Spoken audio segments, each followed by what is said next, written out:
Welcome back, everyone. So, I was asked to do a review about gun freedom or gun restriction in light of the Uvalde, Texas shooting, and probably as well as the Buffalo, New York shooting. The reality is that every time this topic comes up, these pro-gun, anti-gun, or common sense laws are always the go-to argument that fill the space of the general discourse.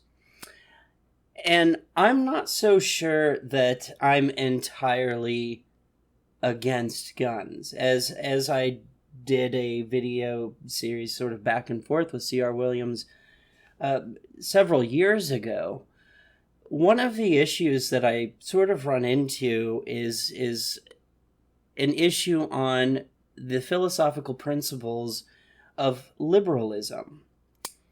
And that is that taking away guns from, or making a prohibition against them, or restricting them from people, is ultimately taking away a freedom from people. And I don't think that that's something that should be considered lightly. Anytime we talk about limiting freedoms instead of maximizing them, I think it's good to be very skeptical. Because, again, you're talking about limiting or taking away a freedom from someone. And so there's a YouTuber that I know of, and I really love his leftist, nuanced positions. And I would like to play his video on this particular subject that came up revolving around the Uvalde, Texas shooter. Several weeks or so after the Buffalo, New York incident. So let's go ahead and have a look at that video right now.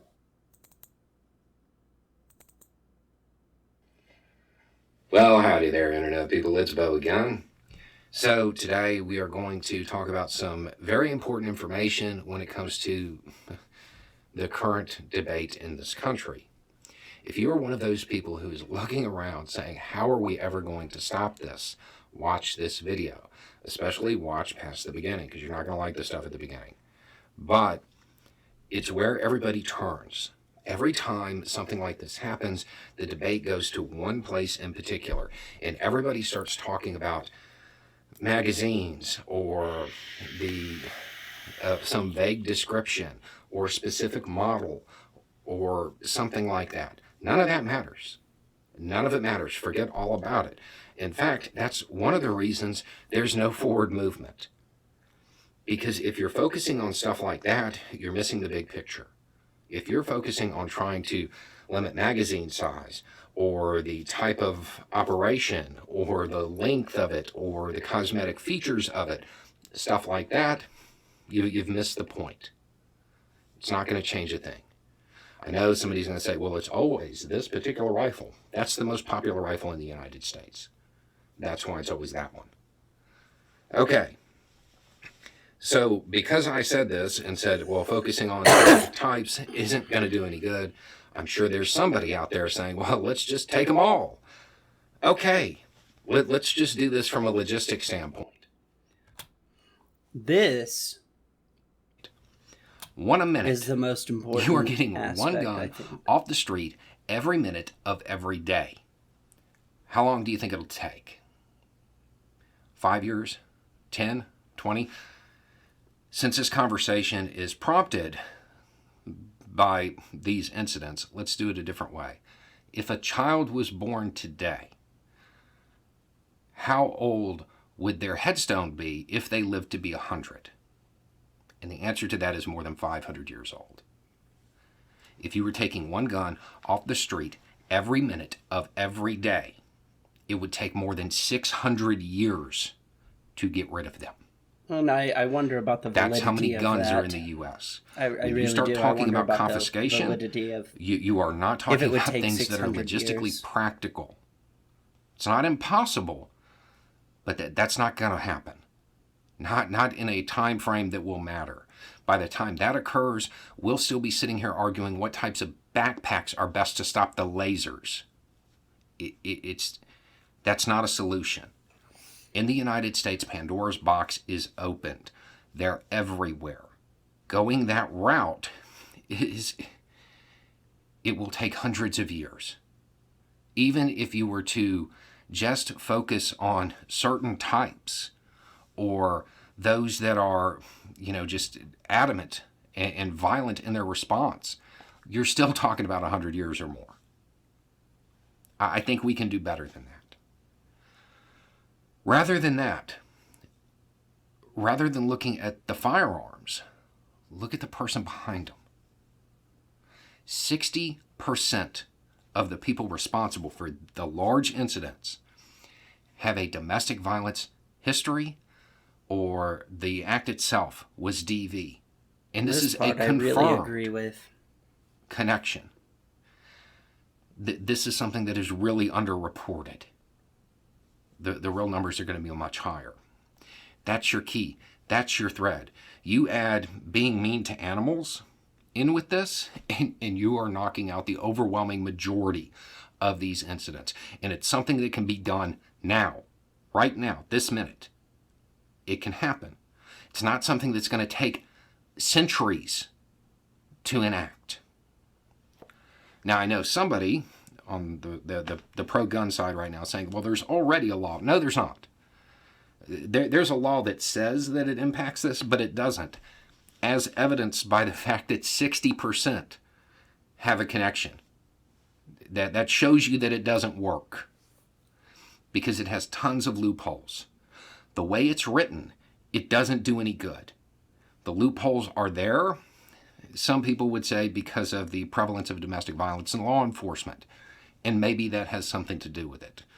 But what we do know is that they exist. The boyfriend loophole, there are tons that make that amendment worthless. It doesn't do anything. That's your key. That's where your legislation needs to be. First off, it's super easy to package. When you're talking about the right wing, right? Think about how easy it would be if you got out there and said, hey, we want to take guns away from wife beaters. They'll be all over it. And then you can drag those NRA-owned senators up there and ask them, hey, why are you going out of your way to defend, this particular demographic of people who not only did this thing, but also are responsible for 60% of these incidents? This is something that is politically viable. It can get through, and it'll be effective. I don't know what more you want. That's your solution. That's your route to go. It'll work. And it'll move forward. A lot of this stuff right now, where it's the same conversation I have seen over and over again. Talking about magazine size, talking about what qualifies as an assault weapon, none of it matters. None of it matters. What matters is the person behind it. And that person has some pretty specific markers.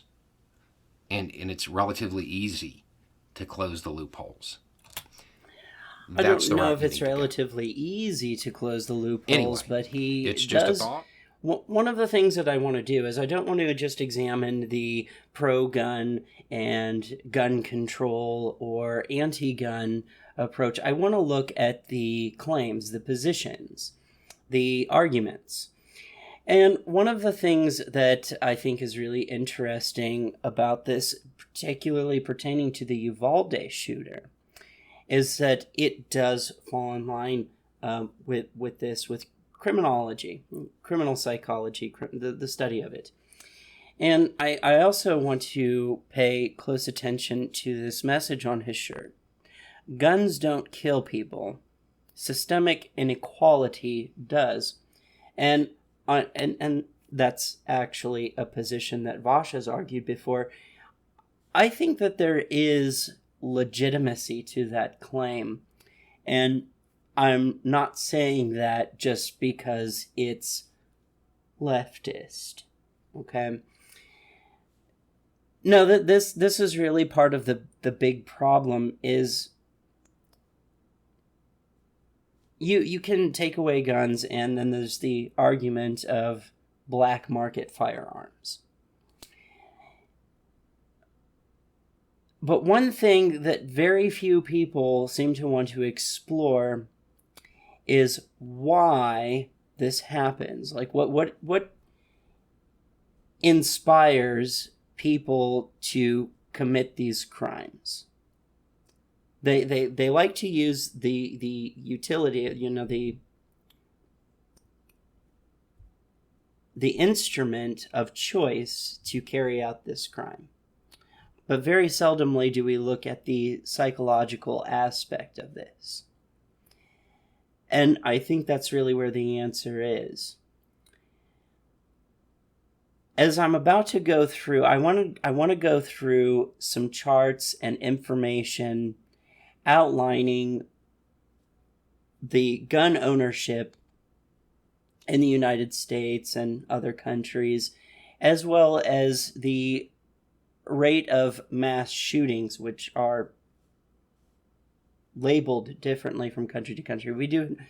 Not all countries produce statistics on this either, but it's interesting because we do have, there are countries that have quite a large amount of guns,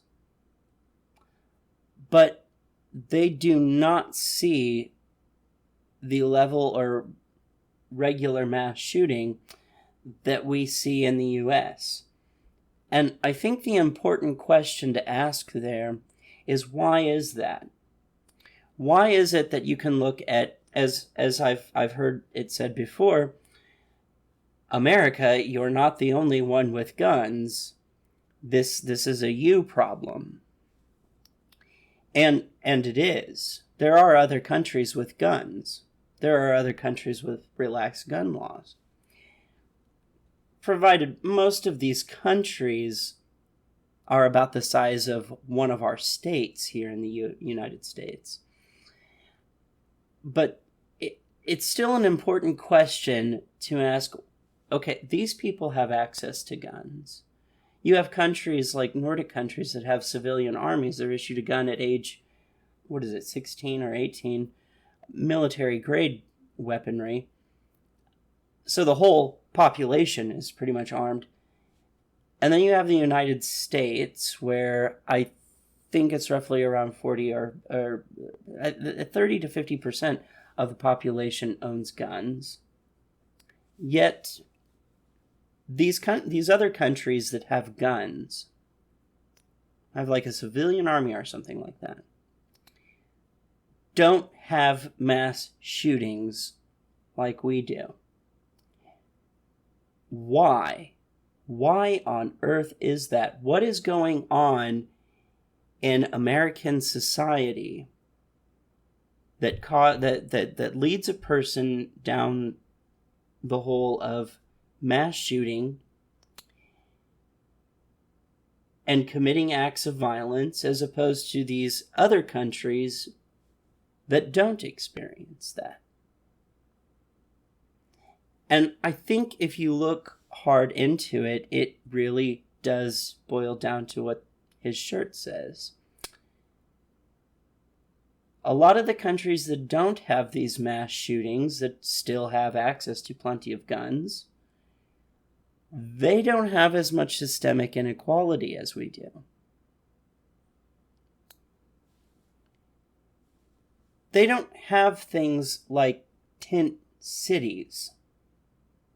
And this is why I address it so much, is because in many ways, as much as the United States loves to say we are the richest country, well, actually, guess what? We're not the richest country. And in many ways, the United States is like the third world country of the Western nations, due to things like our homeless population that actually has caused outbreaks of tuberculosis. That is a real thing. And I think the systemic inequality really boils down to mental health care. And it's pretty evident when you look at the Uvalde shooter and what we know about him. So I'd like to take you through some of these statistics. I will leave the links to the sources of which I've got this information from, so you can look through it yourself. And I'll look at some other claims too. I want to look at the claim from T.J. Kirk, the Amazing Atheist, and the claim from Vaush, who made several claims that I find interesting. And I want to explore this from a philosophical perspective rather than a political one. And let's look at the claims and their validity, and in relation to the question that I'm posing, is that, okay, we have countries that have guns. There's countries with guns. But seriously, they don't experience mass shootings on the scale that the United States does. The United States experiences mass shootings not equivalent to third world countries, but I'm not going to say not far off. I don't want to say that. I don't want to. But a lot of those countries also don't produce crime statistics, unfortunately, as you will see as I go through the statistics.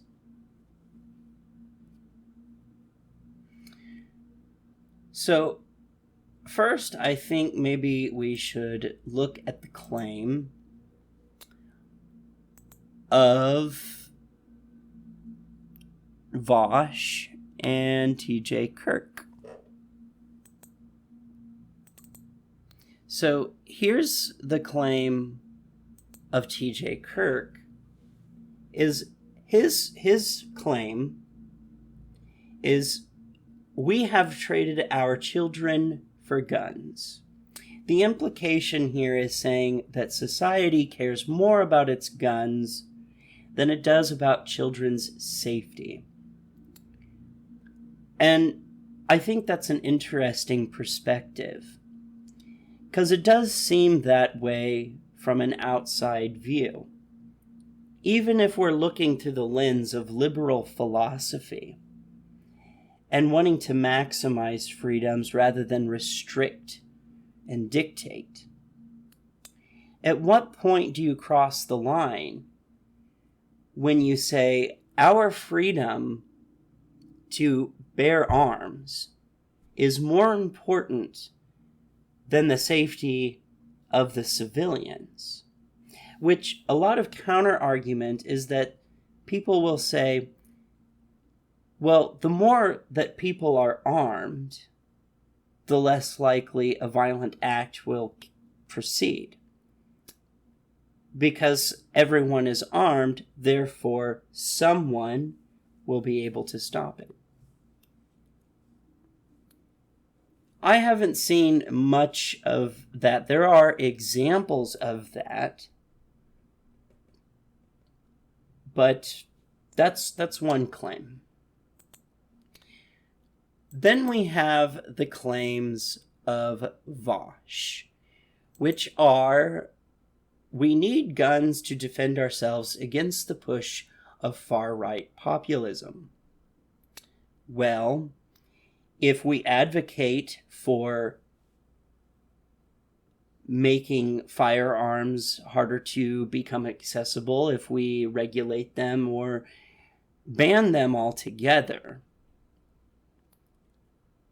this will make it very, very difficult if far-right populism does stage a coup and does happen to attack LGBT people, people of color, and anyone that is, the sort of wrong type of leftist that would go against their actions of anti-humanitarianism and anti-egalitarianism.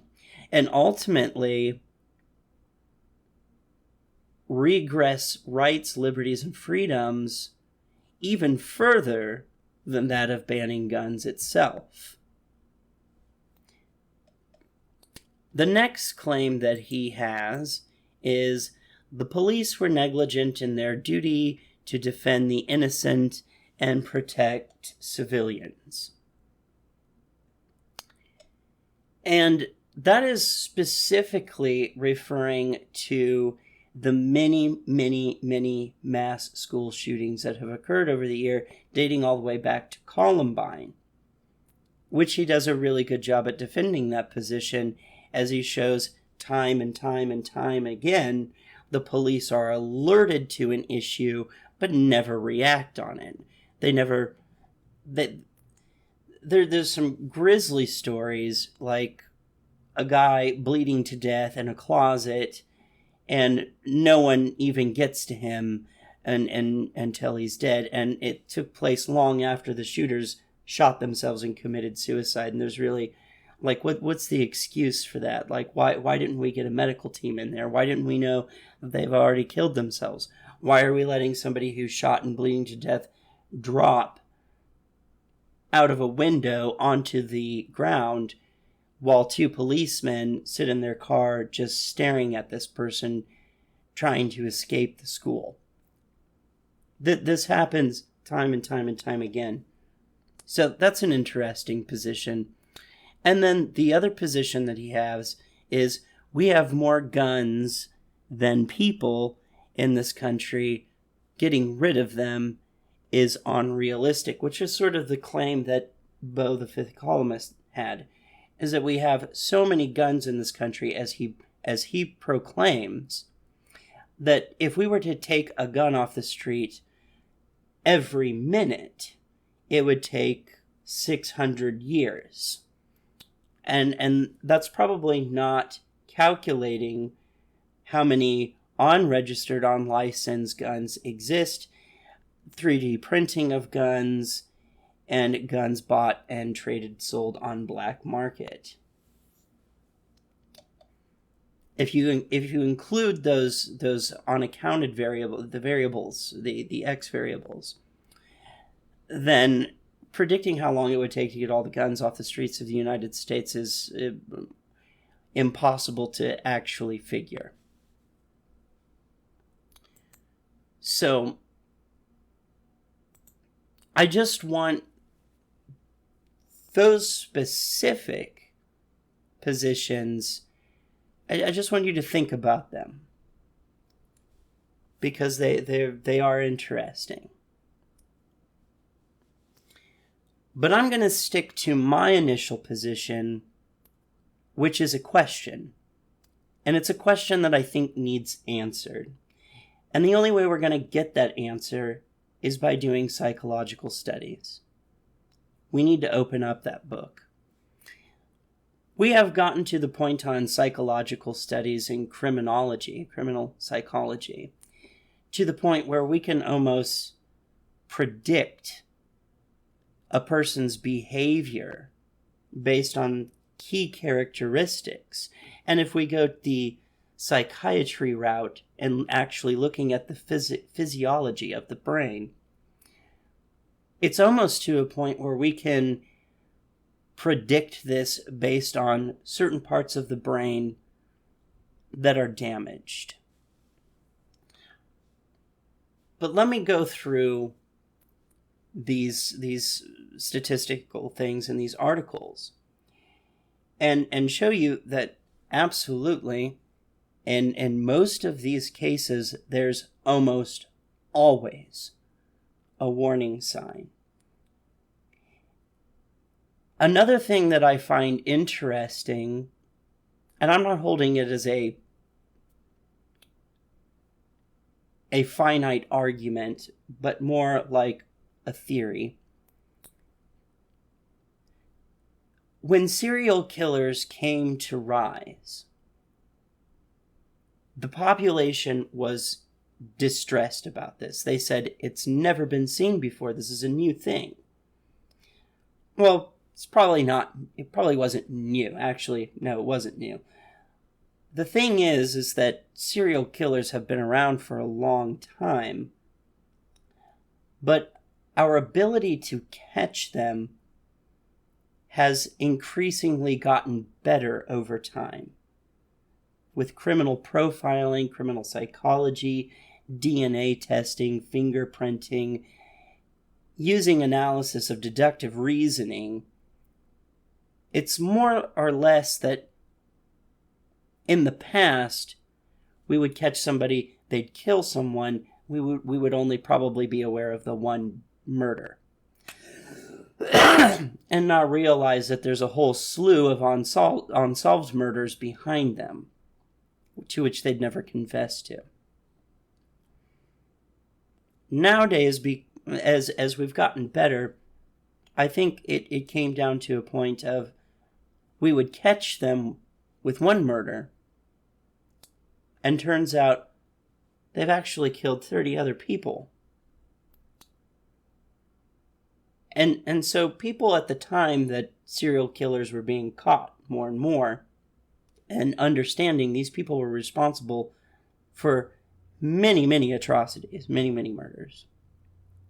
Society was saying this is new. Society was saying this is because we're becoming more liberal, more free. Society was thinking that this was a pivot point, that something in society was changing. When the reality is we were just becoming more aware of it. And our detective skills were getting better, which allowed us to find these people. Could it possibly be that these school shootings are a manifestation of that? Getting away with murder today, especially if you're a serial killer, is pretty much impossible after the second victim due to DNA testing and whatnot. We've become so good at it, it's almost impossible.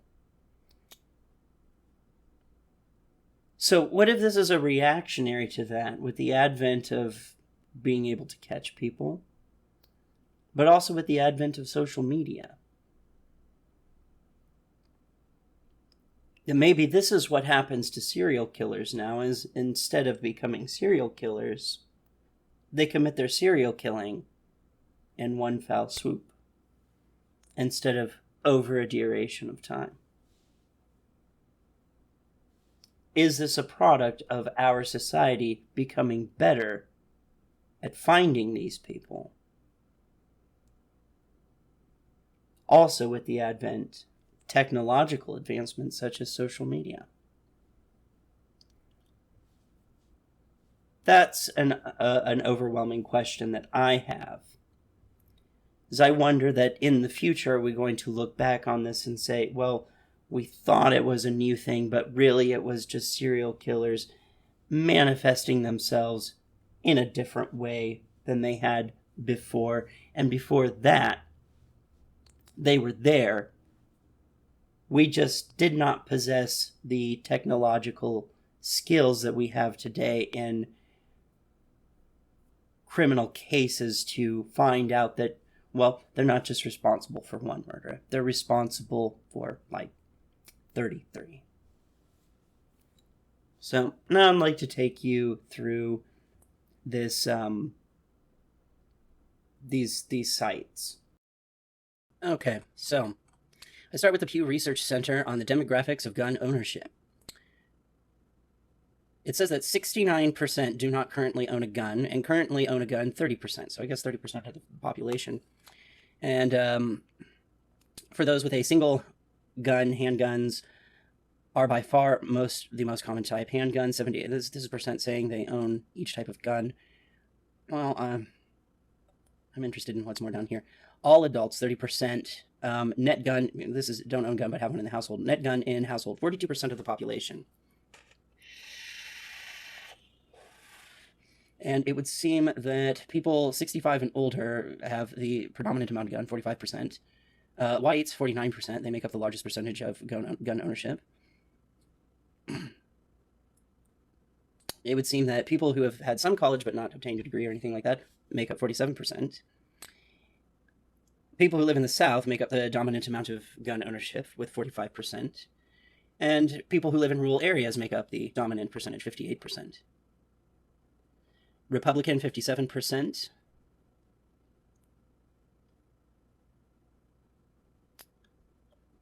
So that's not really telling me a lot. And I think the reason why I brought this one up is because I wanted to know about how many guns we have in the U.S. And like I said, it would apparently 30% of the United States own well, not handguns. 30% of the occupants in the United States own guns. And that's probably just registered, so who knows what it is with unregistered being taken into account. This one is the one that I find interesting, and, you know, some of these countries have quite a large amount of firearms. And unfortunately, not all of them do we have a crime rate attached, like Belgium. Belgium has 11,444,000. And Belgium does not have a very high crime rate. They don't have these mass shootings all the time. Australia, a lot of people think they have really strict gun laws. To my understanding, they do. But again, they have 24,642,000 guns. Mm-hmm. Brazil has 211,243,000. So, like, here's the ratio of gun ownership. That's an 8.4 ratio. Holy crap, China has a lot of guns. 1,388,233,000 guns. To their population density, that's a ratio of 3.6. That's pretty crazy. It was my understanding China, too, has very strict gun laws.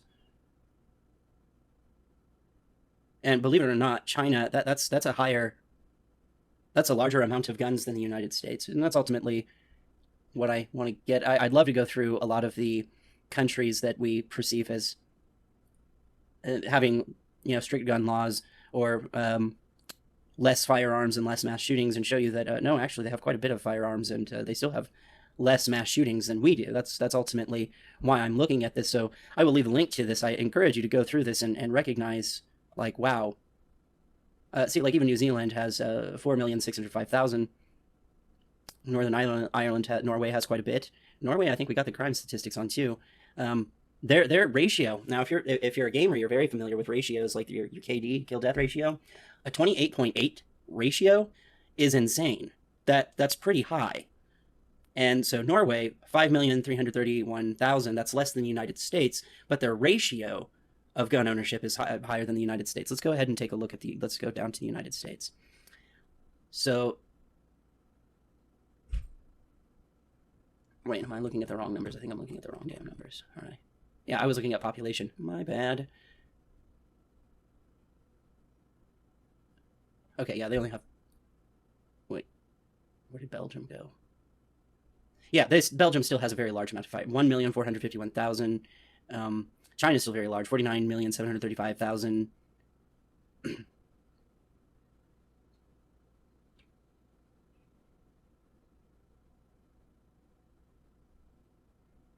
France has 12,732,000. They're not known for these mass shootings, and that's a ratio of 19.6. What is China's actually? Because I got that wrong. 49,735,000. I think I went on. Sorry about that. Greece, Greenland. Israel actually has a very low amount, only 557,000, ratio of 6.7%. That's a really high ratio, 18.7. That's Jordan with 1,473,000.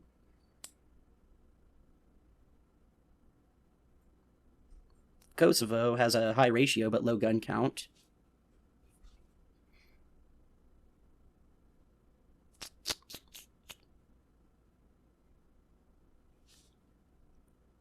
Oh, New Zealand had a lot more than I thought. 1,212,000 with a ratio of 26.3. Again, a country that does not have these mass shootings, but quite a large amount of guns with a very large ratio. That ratio is very, very... Here's Norway, 1,537,000 with a 28.8% ratio, which is a really high ratio. I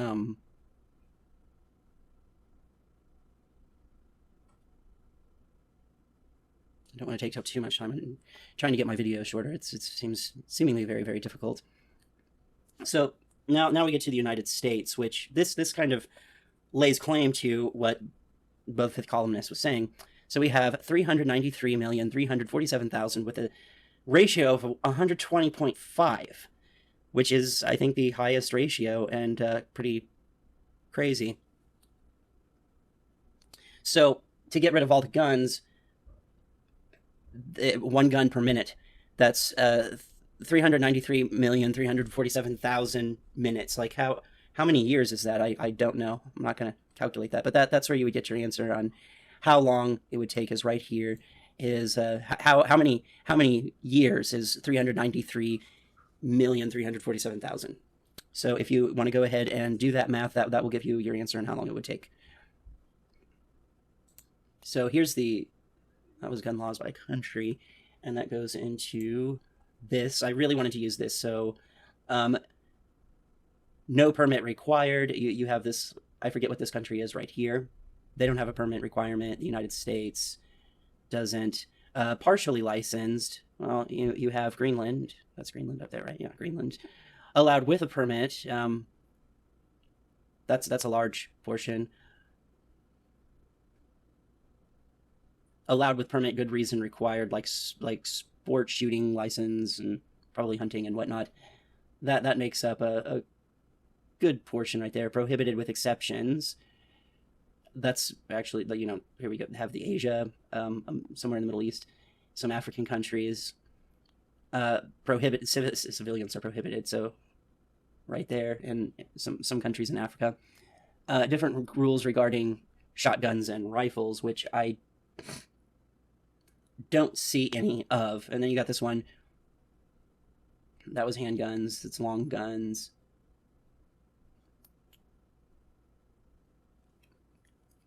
So again, we've got other countries that possess these. And this one is really important up here. Oops. Is that area. Sweden. Yeah, they have guns.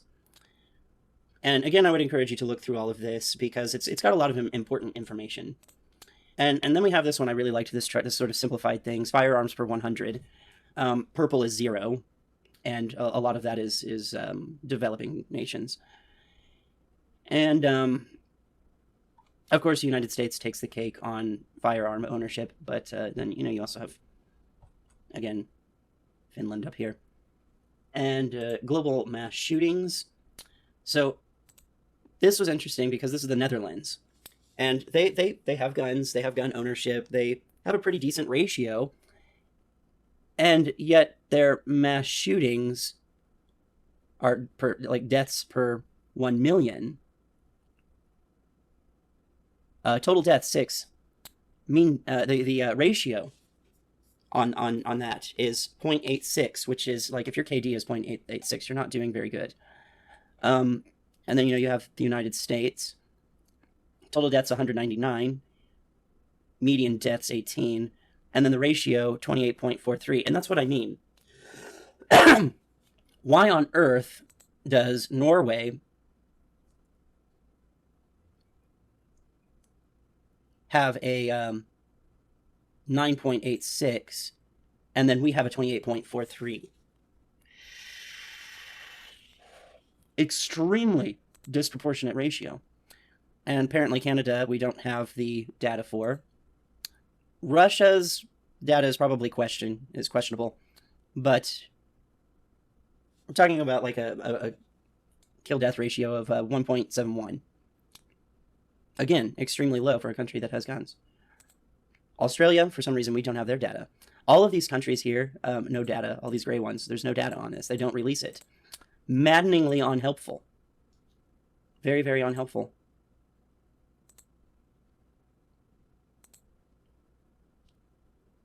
France. their ratio is 22.57 with a total of 158 deaths. Let's go back and look at the United States. 28.43. Again, lower. Germany, only 1.86. Great Britain, again, a very, very low ratio, 1.71. United States has the highest ratio, regardless of strict gun laws or lax gun laws. The United States is taking the cake on this. And I think that's an important question to ask why. Now, I'd like to go over this Uvalde, Texas, because I really wanted to know more about the person who did this. And the nation is reeling one day after the deadliest school shooting in modern Texas history, and authorities on Wednesday provide more information about the gunman whose massacre killed 19 children and 2 teachers at an elementary school in Uvalde, Texas. Texas Governor Greg Abbott identified assailant as Salvador Ramos, 18, and said he was a resident of the heavily Latino community about 85 miles west of San Antonio. The governor said Ramos walked into Robb Elementary School in Uvalde around 11:30 a.m. Central Time and opened fire. USA Today is providing general details about the shooter to inform how mass attacks are often planned or carried out, particularly with respect to how weapons and targets are selected. These details give authority and the public information that could help citizens stop future mass shooters and even prevent them. And I want to congratulate the USA Today on trying to actually wedge in the conversation, because this guy, as so many of these people that do mass shootings, gave warning signs that everyone just glossed over, paid no attention to, tuck-tailed and ran, and it really should have been reported way in advance before it even happened. And this is very problematic. And so basically USA Today is saying, well, we don't have the psychological studies, but we want to educate citizens that psychology is definitely a big issue here. And we as a society tend to perpetuate the idea that paying attention to psychological illnesses or psychological issues is, these are touchy, emotional things that we don't like to get involved in. And I don't know why society does that. Like I said, when a person is depressed and is at the most important time for them to talk to someone, we are taught societally not to. And it could be crucial. It could be the difference between committing a mass shooting, the difference between and not, and the difference between suicide and not. And so I find that very antithetical that we are taught in society to do that, to not want to touch negative emotional aspects, when it's actually extremely important. Tuesday's attack was the deadliest shooting at a U.S. grade school since a gunman killed 20 children and 6 adults at Sandy Hook Elementary in Newton, Connecticut almost a decade ago. The Texas shooting comes just 10 days after a gunman in body armor killed 10 black shoppers and workers at a supermarket in Buffalo, New York, in what authorities say was a racist attack. Well, if you're quoting the Great Replacement or genocide conspiracy, I'd say it is racist. Officials say the gunman acted alone. Texas authorities on Wednesday said they were still seeking answers about a possible motive and what sparked the attack from a man who had no criminal adult record and no known mental health history. That's important, because if you look through this, you'll find there should have been a known mental health history. And the reason why I really wanted to know the motive is because the motive is probably the most important aspect of this. But a news conference in Uvalde on Wednesday with the other state and law enforcement officials, Governor Abbott said the gunman shot his grandmother in the face prior to attacking the school. Abbott called him a demented person. Roughly for 30 minutes before the attack, the government issued several chilling communications on social media. A spokesman for Meta, the parent company of Facebook, said on Twitter that the messages that Abbott described were private one-on-one messages. The shooter had lived with his 66-year-old grandmother since March. Officials said she survived the shooting, seeking help from neighbors while police were called. She was airlifted and was being treated for her injuries at the hospital in San Antonio. Okay.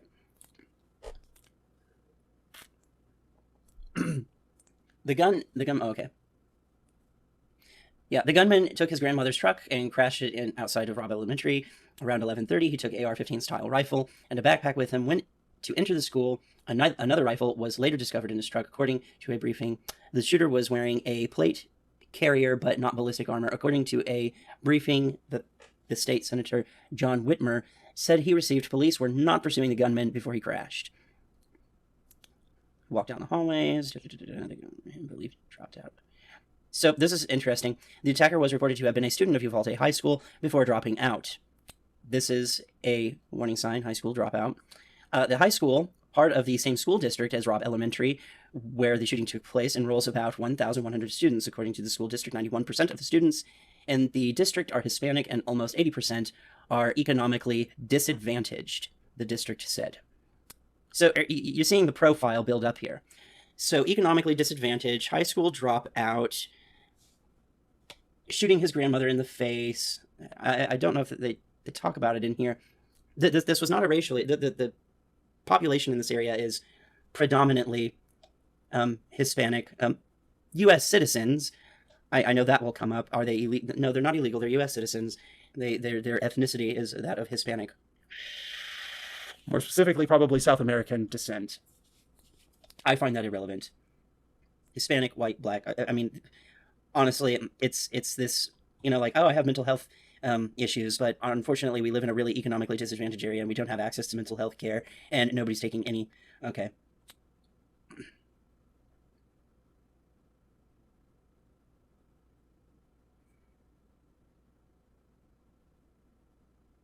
On Wednesday, investigators said they were working to try to discover a catalyst for the shooting. Law enforcement officers maintained a guard on a house where the gunman is believed to have shot his grandmother. Wendy Arelas, 40, a convenience store worker who lives 3 doors down, said she's known the grandmother casually for more than 5 years, but had never seen the shooter before his attack left the small community reeling. It's a small town. We all know each other. More information about the shooter's online activity, possible warning signs emerges. The gunman in the attack sent messages to a 15-year-old girl in Germany just prior to the attack. This is what I'm talking about. This is when, when the question is this how the manifestation of serial killers comes to be today? Is this our new serial killer panic? Is when you're doing this on the internet, so he's giving warning signs that are scaring the shit out of a 15-year-old girl in Germany. Does that girl in Germany have a way of reporting it? And I don't mean reporting it to Facebook, to YouTube. They're not legal expertise. They're not the FBI. They're not the CIA. They're not Homeland Security. They're not the police. And this is a problem with the day and age of the internet, is when you see warning signs, I wish there was a way for this 15-year-old German girl to actually report it to where it actually goes to a local law official.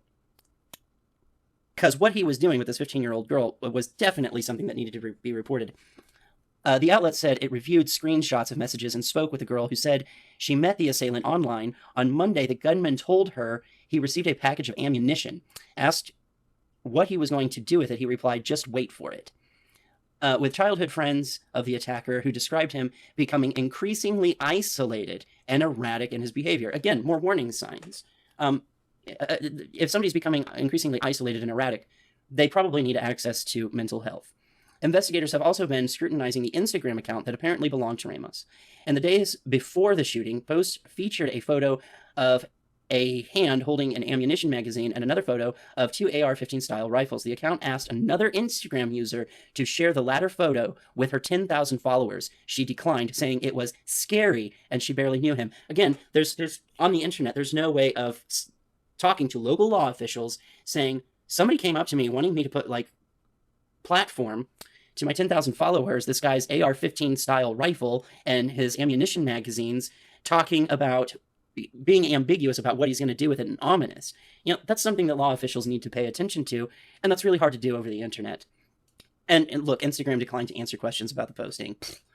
And again, being scared away from it instead of talking to him and say, what's wrong? Why do you want to do this to people? Why should you want to do this to people? I think you should not. Nobody took the time to do that. Experts in extremism who study mass shootings were still trying to establish Wednesday whether Ramos had any connections to hate groups or whether he was involved with online communities that promote violence. Meta, the parent company of Instagram, confirmed it is working with law enforcement to review the account that appears to belong to the gunman. And I think we've reached the end of the article. Did they say it in the video, I wonder? Because there's a lot to what he was doing on his social media accounts. Let's have a look.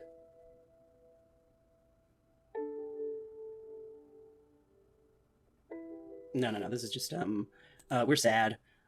This is, okay. So there's more. CNN reported this, and I think this has more details into psychological warning signs and things that were going on social media. And as I would like to point out, there's really nothing you can do on social media when you see these warning signs. It's like, who do you report that to? There's no teacher, there's no school resource officer. It's really we need, as social media has progressed where it is, we need to give people who do detective work the ability to be alerted to these red flags without infringing upon freedoms. CNN's Drew Griffin now takes a look at the gunman's texts before the massacre. I want to note this report does include several images of the shooter. This is the text conversation just moments before the 18-year-old suspect would attempt to kill his grandmother, then, in his words, shoot up an elementary school. You know what I'm going to do right now, he writes. Tell me, is the response. I can't, since my grandpa hasn't left. I'm waiting for this dude to leave. Shortly after 11 a.m. Texas time, the suspect then complains about his grandmother and his phone bill. I'm waiting for this bitch. I'm going to do something to her right now. She's on with AT&T about my phone. It's annoying. 5 minutes pass, then I just shot my grandma in the head. I'm going to go shoot up an elementary school right now. That last message, sent at 6:21 p.m. German time, which would have been 11:21 a.m. in Uvalde, Texas. 11 minutes later, police received their first call of a shooting at Robb Elementary School. The person on the receiving end of those texts, a 15-year-old girl in Germany. She had never met the suspect in person. They connected through a live streaming app called Beau, then FaceTime, texted. He sent her videos of himself. She's not the only person he was communicating with. The shooter's Instagram account showed a photo of 2 AR-style weapons and tagged another young woman, who he messaged the morning of the shooting saying, I'm about to, but didn't finish his sentence, and then I got a little secret. Jake, the teenage girl who spoke to CNN from Germany, did so with her... All right, so, I mean, I think those are pretty significant warning signs. And unfortunately, there's not a lot of resources available to anyone on social media to be able to really do something about it. And we had clear indications that something was going to happen far in advance. But what can we do? Like I said, if you report it on Instagram, on Twitter, on YouTube, on whatever app it is, I mean, the most that's going to happen is the company comes in, they're going to block them, maybe pull their account down. But ultimately, no law enforcement officers or detectives or anything like that are going to be notified. And you have all these psychological cues happening and nobody taking the psychological red flag seriously. So it's just time and time and time again, there were opportunities to stop this before it happens. But the overall society of people that have interacted with him decided, I'm not touching it. I'm not going to talk to him. I'm not going to talk him out of it. I'm not going to question him. And again, being that he's in a economically unstable area, poverty, this is the story of Joker as Armored Skeptic pointed out about the movie Joker, that it wasn't about white rage. It's about how the system itself, society, the system, just everything just keeps failing these people over and over and over again. And quite possibly the reason why we don't see this in other developed nations is, well, because they have better social safety nets than we do. I'm just throwing that out there as a possibility. I don't know. It's all question. It's all speculatory. But I will say that if you do take away the rights of firearms, given today's social political climate, if one was needing to defend themselves against an overthrow, we'd be really screwed.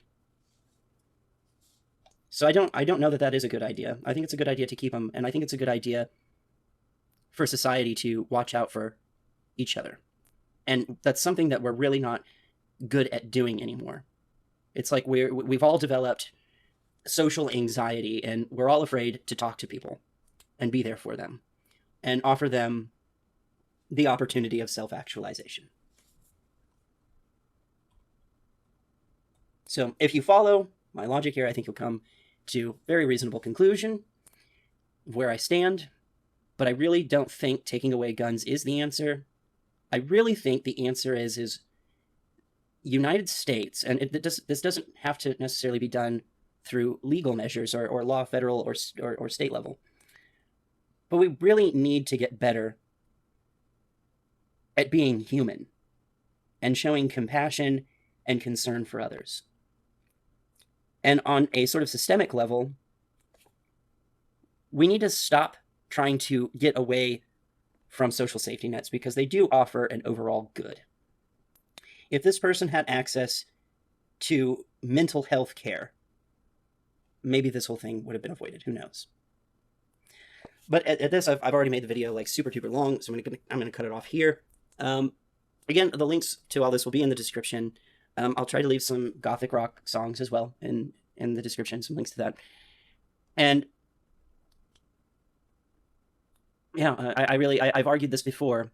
I think the NRA's lobbyists should try to pursue psychological health and promote psychological health and well-being to subvert these from happening. As I've said before, I've said this to a friend of mine. I said, look, these people who go on mass shootings, whether it be motivated by racism or, like in this case, just poor mental health, regardless, it throws arguments on a silver platter to those who want to take away gun rights. And so I would think if you were for gun rights, you should be very, very adamant about making sure people have access to mental health and advocating for a way for law officials to get a hold of these red flags before they actually commit the atrocities, because he was clearly talking about it before he did it. And that's my 2 cents. All right, so like, share, subscribe, comment, and with that, I'm out.